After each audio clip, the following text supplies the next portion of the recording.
ल ए साथी हो यी हामी चाहिँ सब्जी टिप्न आएको यी अर्काको बारी हो मार्छ होला आज हामी दुईजना चोर्नु आएको मारिदिन्छन् होला चोर्नु चाहिँ आएको होइन नि फेरि उसको नि फेरि मार्ला नि फेरि यहाँ यी साग टिप्न आएको सब्जी छैन कति रुपियाँ भन्नु त यसलाई 10 रुपियाँ यी 10 रुपियाँको यति अब यतिले कति खानु ऊ खाने कि म खाने मायाको भिख सानी आमालाई ठिक अरे उता पनि भनिदिनु न अलि यसो गरेर भनिदिनु त के भन्नु तपाईँको बारीमा आएको हो ल्याउनु लागि भन्नु न यो सुशीलाले मेरो बारीको राम राम राम आँखा बढेर यहाँ टिप्न आएको आवाज आउँदैन भात खाएको छैन अरे यति यति खानु भनेको एक एक थाल खानु भनेको सुन्दैन भात रुचेन अरे यसले रुचाइदिनु पर्यो नि सागले भातै रुचेन न अरे कसैलाई यतिले रुचाइदिनु पर्यो भात पनि साग टिप्दैछु भुटेर एक दिन्छु ल तपाईँलाई म ल भुटेर अलिक बसेर टिप्नु न अलिक माया लाग्दो छ नि साग पनि हो बिचारा रोपेको साग मलसल हालेर माया लाग्दो गरेर टिप्नु परेन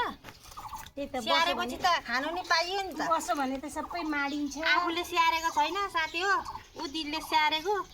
त्यो त माग्नु आएको मायाको भिख अरे सानी आमालाई ठिक अरे त्यो पनि किनेर लगाएको है फ्रीमा त होइन 10 रुपियाँको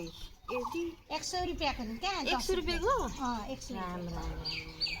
त्यसै पनि पाइन्छ 100 रुपियाँमा राम राम ल 100 रुपियाँ अरे हाँस उठ्यो 100 रुपियाँ भन्दा यता पनि हेरेर बोलिदिनु न अलिकति केमा 100 रुपियाँ हो 100 रुपियाँ अलि एक्सन पनि देखाउनु न एक्टिङ सेक्टिङ गरिदिनु के हो रोशनी बन्द गर त अलि रोशनी उतातिर पनि देखा दिदीलाई मलाई नदेखा देखा देखा म नदेखाऊ है भन्छ अलि हाँसेर देखाइदिनु हाँसेर देखाइदिनु म हाँस्दिनँ हाँस्न यत्रो लामो भिडियो बनाउँछ नि अलिकति बनाउनु त कहाँ अलिकति हेरेलाई पनि इन्ट्रेस्ट लागोस् न अलिकति ओहो कति राम्रो रहेछ दिदी बहिनी कस्तो मजाले साग टिपेर उहाँ बनाउँदैछ भन्ने हुन्छ भरे भुटेर एक थाल अब